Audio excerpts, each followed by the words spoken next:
Bonsoir et bon début de semaine à vous tous très chers fidèles auditeurs et auditrices. Voici les titres du journal. La Cour constitutionnelle a validé la réélection du président Faure Essouzina Gnassingbé qui brigue ainsi un troisième mandat à la tête du Togo. Les élèves ont repris le chemin des classes ce lundi. La journée mondiale de la liberté de la presse a été célébrée hier et vise l'évaluation de la liberté de la presse à travers le monde et la défense de l'indépendance des médias.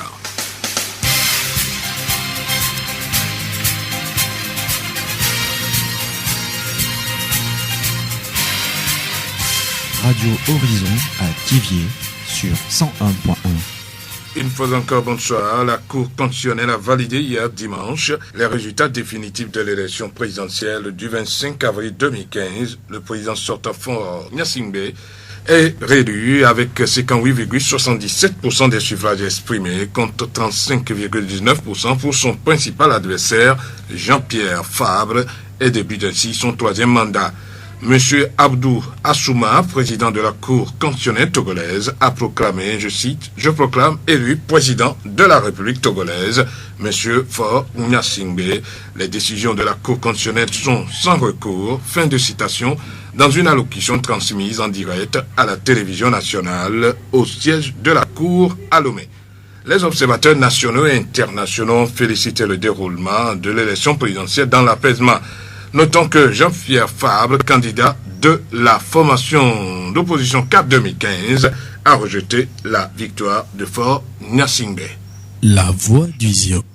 Le monde entier célèbre chaque 3 mai la liberté de la presse, proclamée en 1993 par l'Assemblée générale des Nations unies sur recommandation de l'UNESCO. Cette journée vise l'évaluation de la liberté de la presse à travers le monde, la défense de l'indépendance des médias. Cette journée rend aussi hommage aux journalistes qui ont perdu leur vie dans l'exercice de leur profession. La liberté d'expression, qu'est-ce que c'est? Monsieur Akpo Christophe, responsable de l'agence togolaise de presse, section maritime à Thiviers. L'expression liberté de presse est étroitement liée à la liberté d'expression, donnée aux citoyens de s'exprimer librement à travers la presse, les médias. La liberté de presse, selon mon entendement, les médias doivent avoir la liberté de s'exprimer. Mais cette expression de la liberté doit respecter des principes établis. C'est en somme le respect des textes qui canalisent l'exercice de cette activité. Pouvons-nous réellement parler de la liberté de presse au Togo, M. Akpo? Au Togo, il y a la liberté de la presse, puisque les textes sont là. Maintenant, l'autre volet de la chose, c'est la mise en application de textes. Comment on utilise ces textes? Voilà une autre paire de manches. Monsieur Akpo Christophe, responsable de l'agence togolaise de presse section maritime à Thiviers. Après plus d'un mois de congé donc passé à la maison, les élèves ont repris les cours ce matin. L'ambiance est un peu timide dans certains établissements scolaires suite aux fausses rumeurs qui stipulent que la rentrée des classes est reportée sur le lundi 11 mai prochain. Comment les responsables des institutions scolaires préparent-ils les élèves pour éviter les surprises? Monsieur Soussou Kofi, directeur du complexe scolaire Saint-Fatima à Thiviers. Les cours ont repris comme si nous n'avions pas été à un long congé. Donc, c'est une infime minorité qui n'est pas venue ce matin. Nous espérons que d'ici demain matin, ils seront là, puisque des bruits ont couru que les cours ont été reportés au 11 mai. Certainement que ces élèves ont appris des informations comme ça. Donc, nous battrons le plein des effectifs demain, et c'est sûr. Le collège a tourné normalement pendant le deuxième trimestre. Nous, on a pu faire nos compositions du deuxième trimestre. Et pendant le mois de congé prolongé, beaucoup d'élèves des classes d'examen sont venus à l'école. En troisième, nous avons pratiquement fini les programmes. En première, les professeurs n'ont quelques chapitres encore à faire. Les mêmes conseils que nous avons l'habitude de leur donner, c'est de mettre le temps à profit. On n'attend pas le moment des examens pour se mettre au travail. Ce matin, quand je suis passé dans les classes, je leur ai réitéré les mêmes conseils et nous n'avons que 6 semaines encore à faire avant d'aller soit au bac 2 ou de faire les compositions à tous les niveaux. Donc les professeurs, eux, ils sont prêts, ils ne dépendent que des élèves de se mettre au travail, d'être réguliers au cours pour avoir une fin d'année heureuse. Et pour ceux qui vont passer en classe supérieure, nous espérons que c'est la majorité qui passera. Et ceux qui vont aux examens aussi, on aura également la majorité. Les élèves savent à quoi s'attendre. Ils nous parlent de leurs préparatifs afin de réussir les différents examens qui les attendent. Ce matin, quand on est arrivé, pratiquement tous les élèves sont là. Ça montre que nous étions tous impatients de reprendre aujourd'hui. Pendant les 1 mois qu'on nous avait donné, le directeur s'est efforcé pour nous trouver quelques temps. Et pendant les 4 semaines, je crois bien pris 2 semaines pour venir faire les cours. On a accusé un peu de retard, mais l'essentiel est qu'on a pu rattraper le temps perdu. Au niveau des élèves, on a pris des dispositions pour rattraper le temps perdu. On a organisé aussi des groupes de travail. Les 6 semaines qui nous restent, on va mettre le paquet pour ne pas être surpris le jour des examens. Quels que soient les obstacles qui seront devant nous. Pendant les congés, j'ai bien révisé mes cours parce que je sais que les examens s'approchent. On a fait des groupes de travail. On a bien commencé. Nous avons même prévu des groupes de travail à l'école. Le temps est très proche. Donc, ils n'ont qu'à prendre le travail au sérieux. La voix du Zion. Dans l'objectif d'assurer à sa descendance une vie prospère, certaines personnes préfèrent investir et créer des entreprises familiales.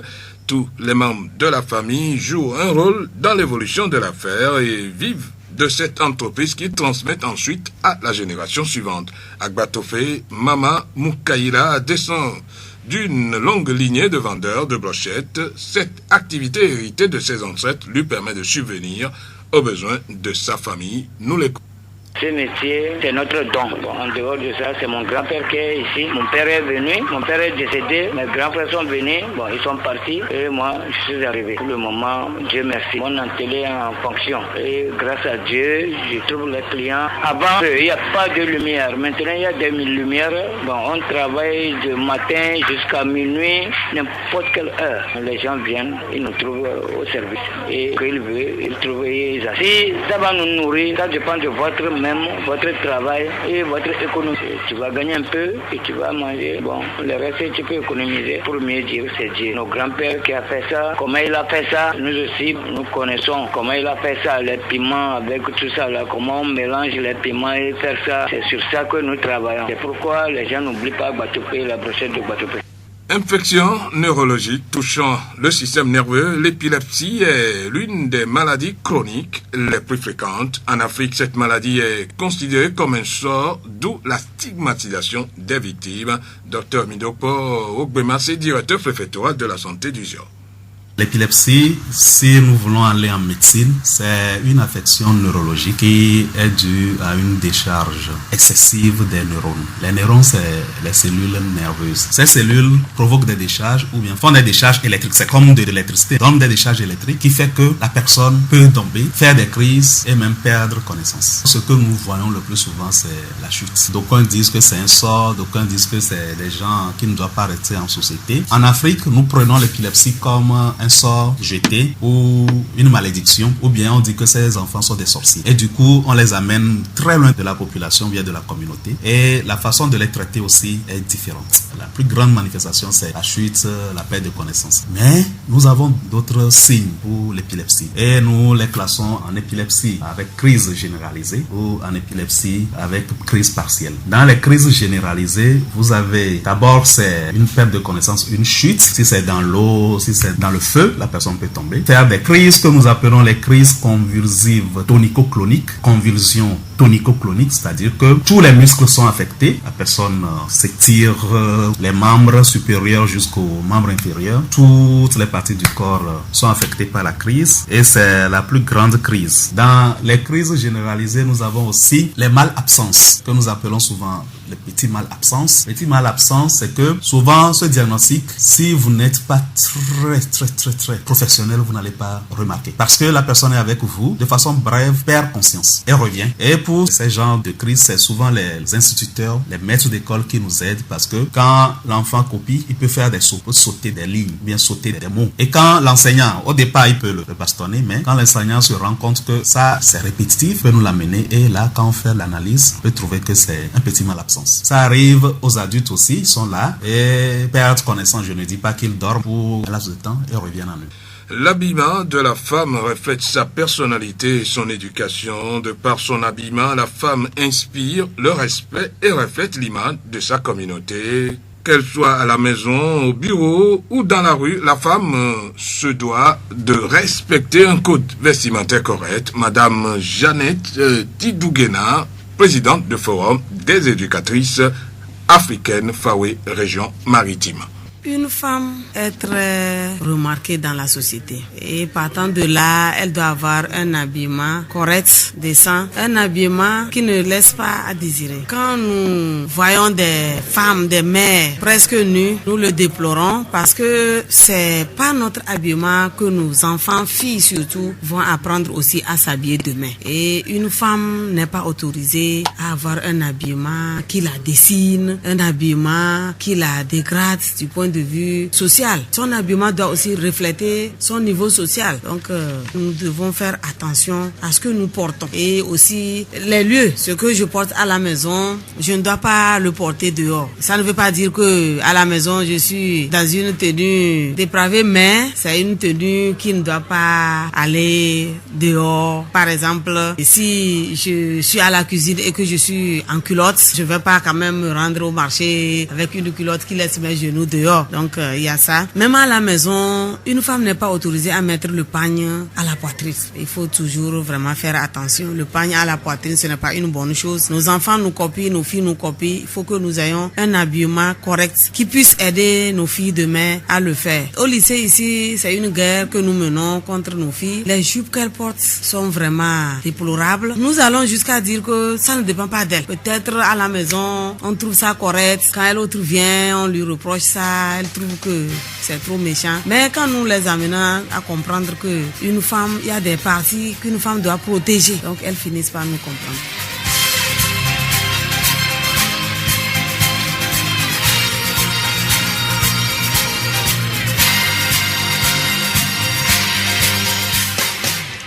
Tes rêves te demandent de risquer, de délaisser le confort, d'exister dans le monde, d'être différent, de déranger et de croire en toi. C'est avec cette citation que nous refermons ce journal. Merci de l'avoir suivi. Présentation Séverin, Agnapor, réalisation Gaëtan Mouzou. Très bonne suite de nos programmes.